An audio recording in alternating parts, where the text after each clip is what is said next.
contexto de la religión, se define como santos a las personas que se destacan por su ética intachable o por mantener un vínculo particular con una divinidad. De esta manera, en cierta forma se eleva a los santos por sobre el resto de los seres humanos. En el caso del catolicismo, los santos son declarados por la Iglesia Católica. Cada santo constituye un modelo moral o un guía cuyo comportamiento debe ser seguido o imitado por los fieles. En esta sección veremos a los santos de la religión católica, algunos canonizados y otros que lo estarán pronto. En este video veremos a 5 santos diferentes e incluiré en algunos casos su plegaria más conocida para que puedas orar a ese santo. Empecemos este video, hablando de un santo que estuvo al mando de la Iglesia. Este hombre es San León Magno, Papa. Por la historia sabemos que la Iglesia Católica fue cruelmente perseguida en los primeros siglos. Pero es preciso saber, que sus heridas más graves las recibió, no por el odio de la persecución pagana, sino por las divisiones y las herejías dentro de sí misma. Al mismo tiempo se nota como el Espíritu Santo siempre ha iluminado a obispos y papas intrépidos, para afrontar y vencer obstáculos que humanamente hubieran acabado con la Iglesia en poco tiempo. Uno de los siglos más difíciles para la joven Iglesia de Roma fue el siglo V. En este tiempo, Dios regaló a la Iglesia con un Papa extraordinario, San León, que con razón merece el título de El Grande. Excelentes eran sus conocimientos teológicos, que profundizaron el misterio de la encarnación del Verbo. Más de 100 sermones del Papa dan testimonio de su sabiduría y de su cultura. Grande también era su capacidad administrativa y pacificadora, que le valió el título de archidiácono de los papas Celestino I y Sixto Iliri, a los cuales sirvió con eficacia y dedicación. En el 440 fue elegido papa y tuvo que afrontar el problema más grave para la Iglesia de su tiempo, la herejía del monje Eutiques. Este monje del Oriente propagó la doctrina de que existe solamente una naturaleza en Jesucristo, la naturaleza divina. Según esta falsa teoría, la humanidad de Cristo fue absorbida por su naturaleza divina como una gota de agua en un vaso de vino. En su famosa carta dogmática el Papa León I sostenía que en Cristo hay dos naturalezas. La divina, que el Verbo posee por ser Dios, y la humana, engendrada por María, su madre. Estas dos naturalezas no se contraponen, sino que actúan unidas en la misma persona de Cristo, conservando su distinción. En el Concilio de Calcedonia, 451, fue proclamada la doctrina del Papa por los padres conciliares con las siguientes palabras: esta es la fe de nuestros padres, esta es la fe de los apóstoles. El mismo Pedro ha hablado por boca de León. Otro de los peligros que acecharon a la Iglesia de Roma, fue el avance de los hunos, que constituían una amenaza para toda la cultura cristiana. San León tuvo el valor de enfrentarse con el bárbaro Atila en el norte de Italia y logró que las hordas salvajes se retiraran sin saquear la ciudad y respetando los tesoros espirituales de Roma. 3 años más tarde, en el año 465, el Papa salvó las basílicas de Roma de ser incendiadas y a sus habitantes de ser asesinados por los vándalos, que bajo las órdenes de Gensérico iban a destruir la ciudad. Los invasores se retiraron después de haber robado lo que pudieron. El Papa ya anciano, se dedicó a curar heridas espirituales y corporales de sus fieles.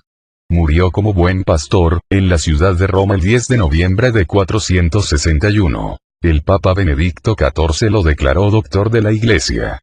Sus restos descansan en la Basílica de San Pedro. Oración. Señor, tú que nos has prometido que las fuerzas del mal nunca prevalecerán contra la Iglesia, cimentada sobre la roca de Pedro, haz que, por la intercesión del Papa San León Magno, tu pueblo permanezca siempre firme en la verdad y goce de una paz estable y verdadera. Por nuestro Señor Jesucristo, amén. Continuamos este video hablando de San Martín, obispo de Tours, Francia. Sus padres eran todavía paganos, cuando Martín, que apenas contaba 12 años de edad, pidió en la ciudad de Pavía, Italia, ser admitido como catecúmeno, es decir como candidato para recibir el bautismo. El tiempo del catecumenado podría durar varios años. Mientras tanto, Martín fue obligado a entrar al ejército romano. En el invierno del 334 cabalgaba Martín por el portón de la ciudad de Amiens, cuando vio a un mendigo muriéndose de frío. Con la espada partió su capa militar y le regaló la mitad al hermano pobre que yacía tirado en el suelo. Más tarde tuvo la gran alegría de que su madre se convirtiera a la fe católica. Sin embargo, tuvo que sufrir la persecución de los arrianos. Su gran deseo de vivir la vida religiosa se realizó, cuando Hilario, obispo de Poitiers, lo recibió en su diócesis y le brindó su amistad. En los primeros siglos, 2 obispos eran elegidos por el clero y el pueblo. Estas elecciones dieron muchas veces buenos resultados.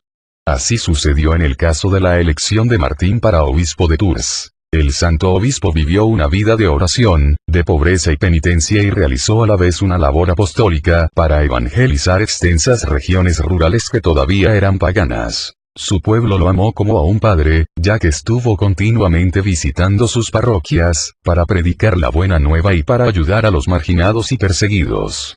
Se propagaron leyendas de su poder milagroso y no faltaron tampoco las intrigas del clero rico, que a causa de los nuevos privilegios concedidos a la Iglesia por el emperador Constantino, compartían los honores y las riquezas de la corte. Martín protestó ante el emperador Máximo en el 385, por la ejecución del hereje Prisciliano, argumentando que las cuestiones de fe no deben resolverse por medio de la violencia. Cuando llegó a la ancianidad se dirigía frecuentemente a Dios con la siguiente oración: Señor, si tu pueblo todavía me necesita, no rehúso el trabajo, pero hágase tu voluntad. Murió durante un viaje, cuando iba a visitar una parroquia, el 8 de noviembre de 397.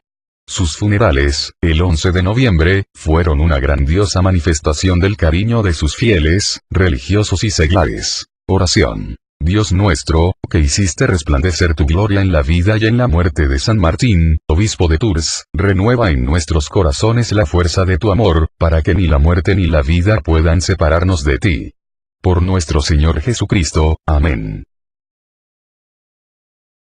Estamos a la mitad de este video y ahora te hablaré de San Josafat, obispo de Polotsk, mártir. Una de las tragedias más grandes y casi ignoradas por el mundo occidental, fue la cruel persecución y destrucción que sufrieron todas las comunidades de rito ortodoxo en Ucrania, Rumania y Polonia, esto es, en todos los territorios que después de la Segunda Guerra Mundial, en el 1945, fueron ocupados por el comunismo soviético. Miles de fieles, sacerdotes y obispos, fueron encarcelados, torturados y asesinados por un solo crimen: ser fieles al único vicario de Cristo en la tierra, al Papa de Roma y, a la vez, ser fieles a su rito eslavo de venerable tradición. Con la canonización del santo obispo Josafat, en el año 1867, el Papa Pío IX, quería enseñar a la Iglesia Universal lo que ha sufrido, desde hace muchos siglos, esta porción heroica de la Iglesia Católica por su fidelidad a la Santa Sede. Josafat nació en 1580. En Ucrania, de una familia griega ortodoxa. Empezó a trabajar como comerciante en la ciudad de Vilna, entonces parte de Polonia. Siguiendo el llamado del Señor, ingresó en 1604 en un monasterio de los monjes de San Basilio y practicó la liturgia de este rito ortodoxo, con gran entusiasmo y exactitud. Sintió un gran deseo de unirse a la Iglesia Universal, unión que habían logrado ya en el año 1569 algunos obispos del rito ruso ortodoxo de la ciudad de Brest-Litovsk. A este mismo rito se incorporó Josafat para promover el gran ideal de la una y santa entre Roma y los ortodoxos, todavía separados. La Santa Sede había concedido la conservación de la venerable liturgia oriental, considerándola como gran tesoro de la tradición antigua de los primeros siglos del cristianismo. Josafat fue nombrado, después de algunos años de celoso apostolado, arzobispo de Polotsk. Por su fidelidad al rito oriental atrajo a muchos fieles y sacerdotes a la unión con Roma en el rito ruso. Esta liturgia fue la predilecta del santo obispo día y noche.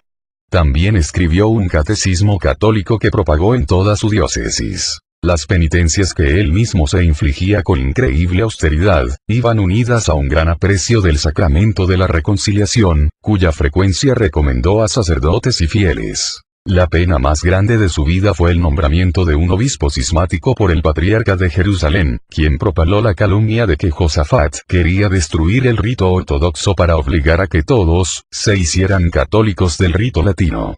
Este obispo predispuso al pueblo contra el legítimo pastor. organizó una considerable campaña de odio político y religioso, de tal manera que el 12 de noviembre de 1623, algunos fanáticos asaltaron el obispado para asesinar al obispo Josafat. Los criados, que querían protegerlo, fueron brutalmente heridos. El obispo se enfrentó a los asaltantes y les preguntó, ¿por qué golpean a estos? ¿Qué mal les hicieron?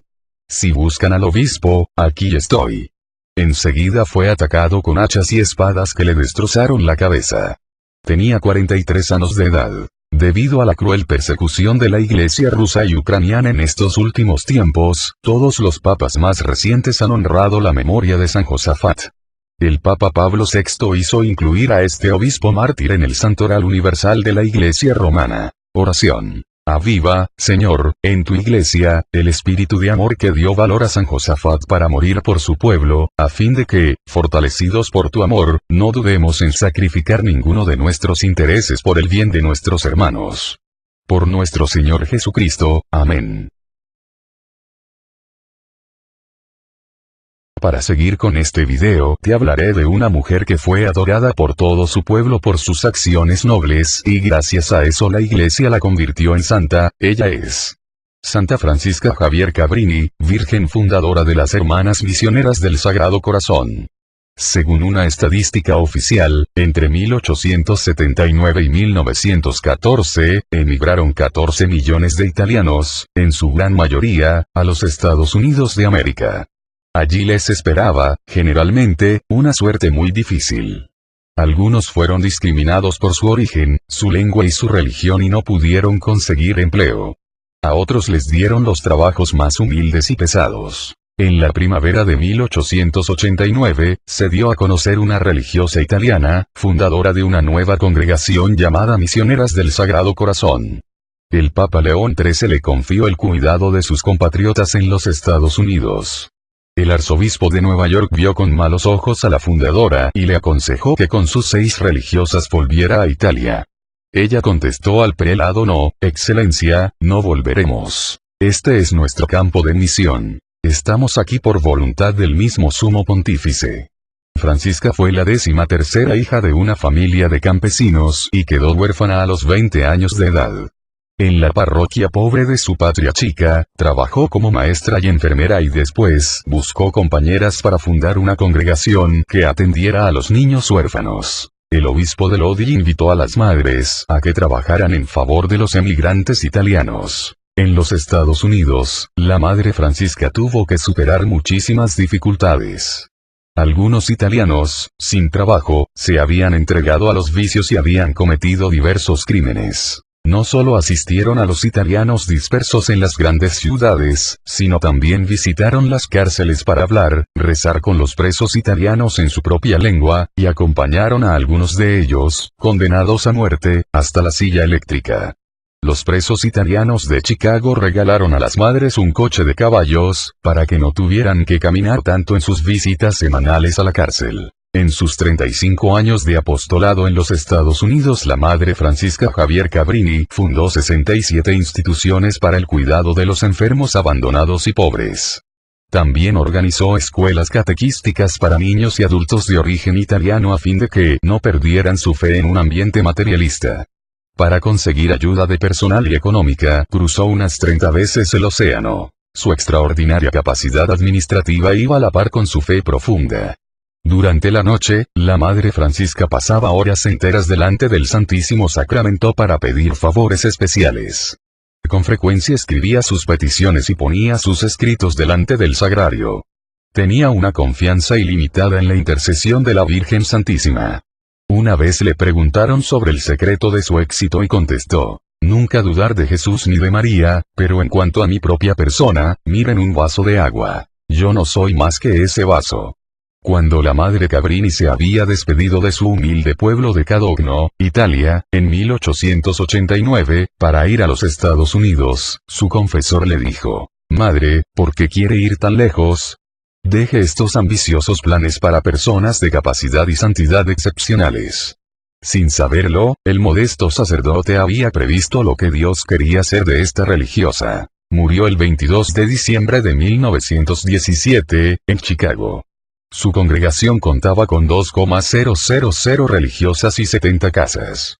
El 7 de julio de 1946, el Papa Pío XII canonizó a Francisca Javier Cabrini, que fue la primera santa norteamericana.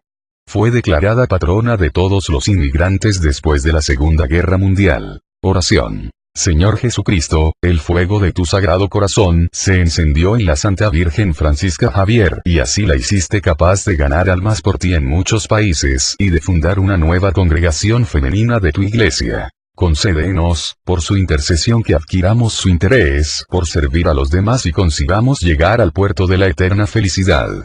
Tú que vives y reinas por los siglos de los siglos. Amén.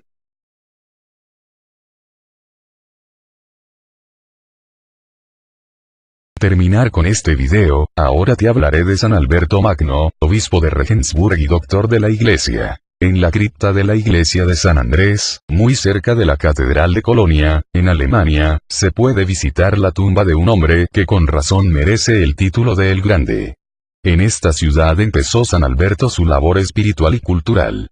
La misma Catedral de Colonia es un símbolo del edificio que San Alberto levantó en el siglo XIII como profesor, teólogo e investigador de ciencias naturales, además de ser provincial de los dominicos, obispo y predicador de una cruzada. Ya desde su estancia en Italia, Alberto empezó a investigar científicamente las maravillas de la naturaleza. Sus obras abarcan unos 40 tomos, tratan de medicina, geografía, geología, astronomía, botánica, física y, sobre todo, del reino animal. Por medio de las leyes de la vida animal, comprobó que las especies inferiores se explican por las superiores y que el hombre es el milagro más grande de la creación. Su inteligencia no se limitó al campo de las ciencias. En teología, San Alberto fue asimismo un hombre de capacidad extraordinaria, porque incorporó el espíritu de los escritos filosóficos de Aristóteles en la teología católica, después de depurarlos de la influencia judía y árabe. Con su discípulo, Santo Tomás de Aquino, construyó la teología escolástica. Al morir Alberto impulsó inmediatamente la canonización de Tomás de Aquino como baluarte del dogma católico y modelo de santidad. Entre estos dos santos y al mismo tiempo amigos, encontramos algunas afinidades. Ambos estudiaban de rodillas, llevaban una vida de oración personal con Dios y recibieron las luces del Espíritu Santo, que explican la desbordante creatividad de estos gigantes del mundo intelectual. San Alberto era también hombre dedicado a la gente del pueblo. Siempre tenía tiempo para confesar y predicar a los sencillos feligreses. Para dar ejemplo de pobreza a sus frailes, hacía sus viajes pastorales casi siempre a pie, caminando increíbles distancias como la ruta desde la corte papal en Anagni hasta Leningrado. Para reparar los daños que un obispo feudal había causado en Ratisbona, Alberto aceptó, a los 67 años, el nombramiento de obispo. Llevó una vida de pobreza, y pudo convertir a los fieles de la diócesis y después de 3 años devolverla al Papa en paz y armonía. Donde había cuestiones sociales, políticas y eclesiásticas casi insolubles, llamaban a San Alberto que, por su sabiduría y su corazón noble, casi siempre pudo arreglar los problemas. En los últimos meses de su vida, quiso estar solo con Dios en su celda del convento de los dominicos en Colonia. El 13 de noviembre del 1280, todas las campanas de Colonia anunciaron su muerte. Los países de Europa se entristecieron, porque adivinaron que habían perdido a uno de sus teólogos más grandes, que a la vez fue un hombre de íntima vida religiosa. Una de sus sentencias más sabias dice lo siguiente: ¿quieres tú descubrir los misterios de Dios? Pregunta a un hombre que por amor de Dios vive la pobreza evangélica con alegría. Este conoce los misterios de Dios mejor que el teólogo más erudito de la tierra. En 1622 fue beatificado y, a pesar de que la devoción hacia él fue en aumento, no subió al honor de los altares hasta 1931, cuando el Papa Pío XI lo proclamó doctor de la Iglesia, con lo cual le daba el título equivalente de santo. Oración. Dios nuestro, que otorgaste a San Alberto Magno el don de conciliar el saber humano con la verdad revelada, concédenos, por su intercesión que, a través del progreso científico, podamos profundizar en tu conocimiento y en tu amor. Por nuestro Señor Jesucristo. Amén. Bueno amigos, esto es todo por este video. Comenten de qué santo quisieran saber más, compartan este video con tus amigos y familia para que estén todos más enterados sobre las obras y milagros de estos fabulosos santos. Yo me despido no sin antes desearles el mejor de los días, que Dios esté con ustedes, los cuide y los proteja de todo mal. Adiós.